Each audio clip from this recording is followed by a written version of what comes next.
Oke, halo Sobat Traders, jumpa lagi dengan saya Alfa, pakar broker forex, dan seperti biasa jangan lupa like, share, dan subscribe channel YouTube saya supaya bisa memberikan manfaat buat orang lain. Dan pada kesempatan kali ini saya akan membahas berita update tentang beberapa robot trading ya yang terbaru saat ini, yaitu dari Net89 dan dari Fin888, dan bagaimana tentang pengembalian dana untuk kasus robot trading. Nantikan sesaat lagi.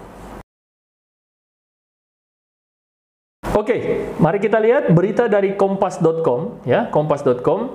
Pengacara korban robot trading Net89 desak 7 tersangka segera ditahan ya. Tadinya ada 14 orang ya, sebelumnya ternyata ada 7 tersangka utama itu segera ditahan. Mari kita lihat. Pengacara korban kasus dugaan penipuan berkedok robot trading Net89, Sainul Arifin, mendesak agar 7 tersangka segera ditahan.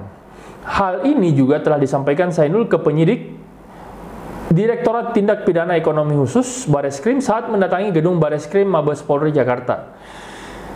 Kita juga sampaikan surat ke Kapolri dan ke Pak Direktur Tindak Pidana Khusus Brigjen Wisnu Hermawan terkait dengan permintaan para tersangka untuk ditahan. Selain itu, Sainul menyebut pihaknya sudah mendapat surat pemberitahuan perkembangan hasil penyidik SP2HP. Ia juga melakukan koordinasi dengan penyidik terkait perkembangan kasus tersebut. Nah, terkait SP2HP itu, tanggal 14 kemarin dan surat perintah penyidikannya itu tanggal 8. Nah, maka dari itu nanti proses bergulir dan lain sebagainya. Total ada 8 tersangka dalam kasus tersebut. Namun, satu tersangka bernama Hani Suteja atau HS itu meninggal dunia. 7 tersangka lain yang disebut adalah Andreas Andrianto, selaku pemilik atau pendiri atau pemilik Net89 ya. Kemudian Lau Swanhi Samuel ya, selaku direktur Net89 PT SMI.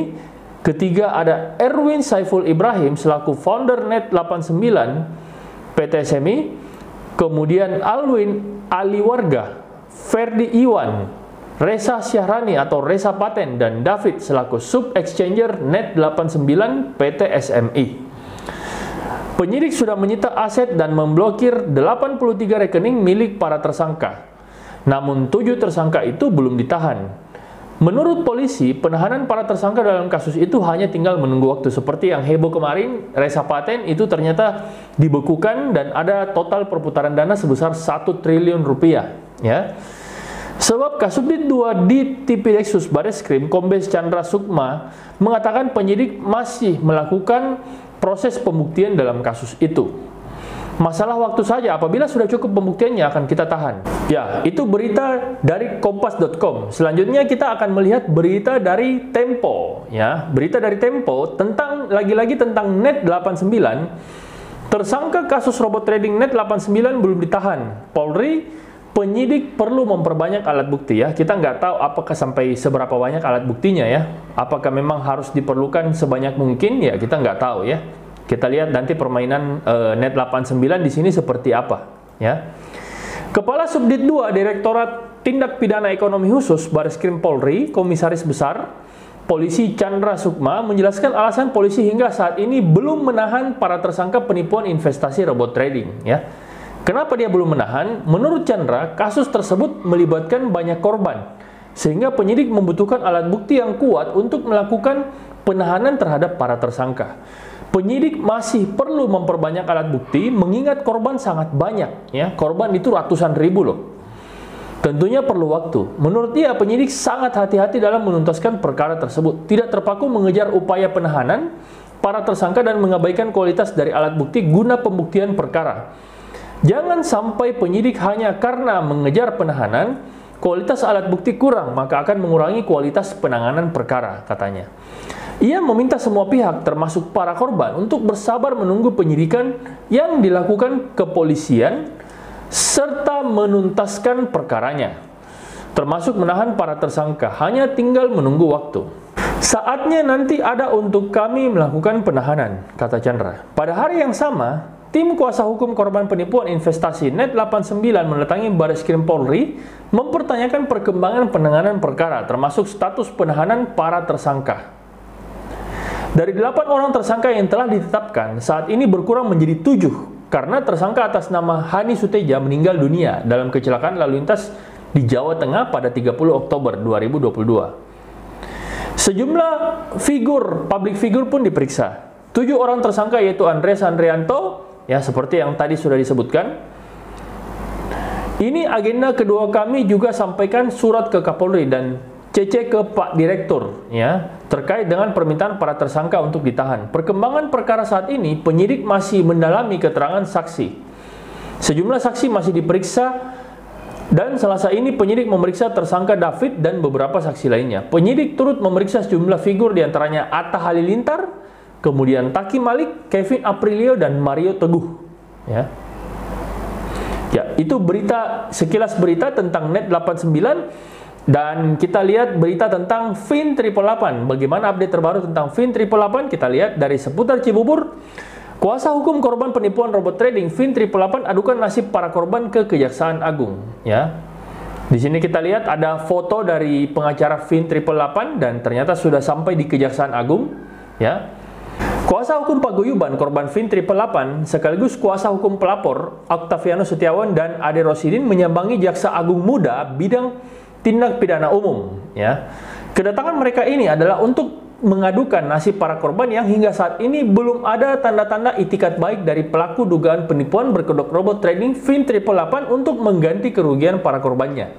Selain itu, kata Rosidin, tujuannya bertemu dengan pihak kejaksaan adalah untuk menyampaikan segala hal tentang kasus robot trading berkedok Copytrade Fin 888. Ya, Rosidin mengatakan sangat senang dengan sambutan pihak kejaksaan, ternyata juga mengikuti perkembangan dan turut memantau pemberitaan kasus Fin 888. Ini membuktikan Kejaksaan Agung cukup tanggap mendengarkan suara para korban yang kami wakili kurang lebih berjumlah 450-an. Dengan total kerugian saat ini sejumlah kurang lebih 6,5 juta US dollar. Walaupun sebenarnya kenyataannya lebih daripada itu ya. Tapi ada banyak korban yang tidak melapor. Oke. Sementara itu, Octavianus menambahkan pada kesempatan itu, seluruh kronologi sudah disampaikan pada saat konsultasi, termasuk Fin 888 yang tidak berbadan hukum, yang melakukan penghimpunan dana investasi, menyimpan dan mengalihkan dana para investor atau korban. Ya, ini sudah sangat telak unsur kejahatannya. Para korban harus siap menghadapi kondisi terburuk, dan saat ini jangan mengharapkan restoratif justice, karena peluang itu saat ini semakin kecil dapat tercapai.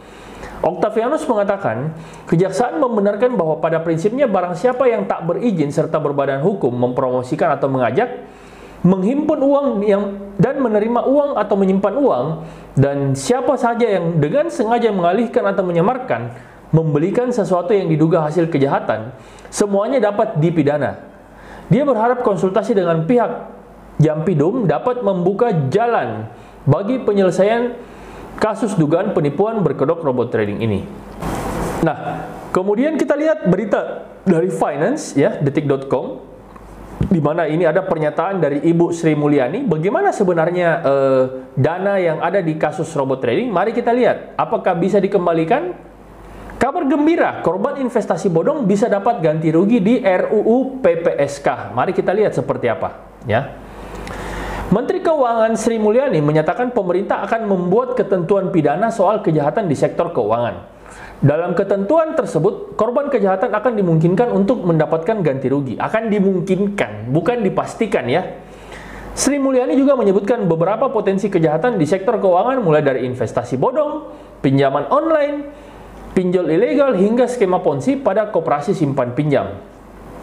Keberpihakan masyarakat akan diwujudkan dalam pengaturan ketentuan pidana yang berpihak pada pencegahan perlakuan kejahatan yang menikmati hasil kejahatan serta pengganti rugian kepada masyarakat yang dirugikan oleh lembaga keuangan seperti pinjol ilegal, investasi bodong dan juga skema ponzi pada koperasi simpan pinjam ya, ungkap Sri Mulyani. Pemerintah ingin konsep penegakan hukum kejahatan di sektor ekonomi mengedepankan pemulihan kerugian terhadap korban atau restoratif justice ya. Konsep penegakan hukum tidak selalu dengan pemberian sanksi pidana, namun mengedepankan agar keadaan pihak yang dirugikan dapat dipulihkan dahulu atau kita kenal dengan prinsip restoratif justice. Jadi kejahatan keuangan itu diselesaikan dengan keuangan juga ya. Jadi ada namanya restoratif justice ya, ungkap Sri Mulyani. Tapi Sri Mulyani juga menjelaskan apabila kerugian dari korban kejahatan di sektor keuangan bisa dipulihkan, Pemerintah juga ingin mempertimbangkan penghindaran pidana kepada pihak yang melakukan kejahatan. Kalau memang kejahatan finansial ya diselesaikan secara finansial. Kalau memang ada unsur penipuan di situ ya berarti tinggal dibayar seperti itu. Pihak yang melakukan kejahatan akan terlebih dahulu diminta untuk mengakui kesalahannya dan memberikan ganti rugi.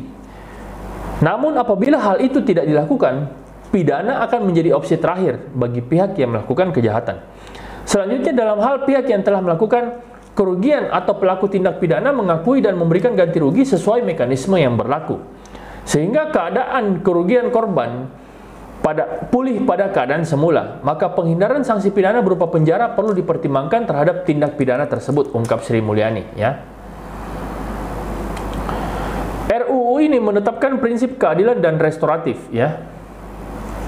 Dalam hal langkah tersebut tidak dapat diselesaikan, maka penggunaan sanksi pidana benar-benar sebagai upaya terakhir lanjutnya. Oke, itulah tadi berita tentang Fin 888, kemudian Net 89, dan bagaimana korban-korban dari investasi bodong, ya, terutama robot trading, bagaimana bisa mendapatkan kembali. Dan di situ Sri Mulyani sudah menyatakan bahwa para korban bisa mendapatkan uangnya kembali, ya. Dan tentu saja bagi para robot trading yang lain, ATG, kemudian DNA Pro, tetap perjuangkan hak kalian yang mana yang bisa kalian ambil, ya. Dan saya lihat sudah banyak perkembangan terutama seperti Fahrenheit dan Viral Blast, ya. Bagaimana dengan DNA Pro dan yang lain-lain, ATG terutama itu yang paling parah, ya. Karena sampai sekarang masih dijanji-janji buta, ya. Masih dinabobokkan oleh para leadernya terutama Pak WK, ya. Jadi saya harap para korban robot trading yang lain bisa belajar dari apa yang dilakukan oleh robot trading yang ada sekarang, ya, seperti yang terjadi pada Viral Blast dan Fahrenheit. Dan saya lihat untuk Fin 888 pun sangat besar kansnya untuk bisa kembali, ya. Tapi nanti kita akan lihat bagaimana proses hukum selanjutnya. Oke, sekian dari saya, mudah-mudahan informasi ini bermanfaat, dan seperti biasa jangan lupa like, share, dan subscribe channel YouTube saya supaya bisa memberikan manfaat buat orang lain. Dan seperti biasa silakan tulis di kolom komentar jika ada broker yang Anda ingin saya review, maka saya akan mereview broker tersebut khusus untuk Anda. Oke, sekian dan terima kasih. Salam pakar broker forex.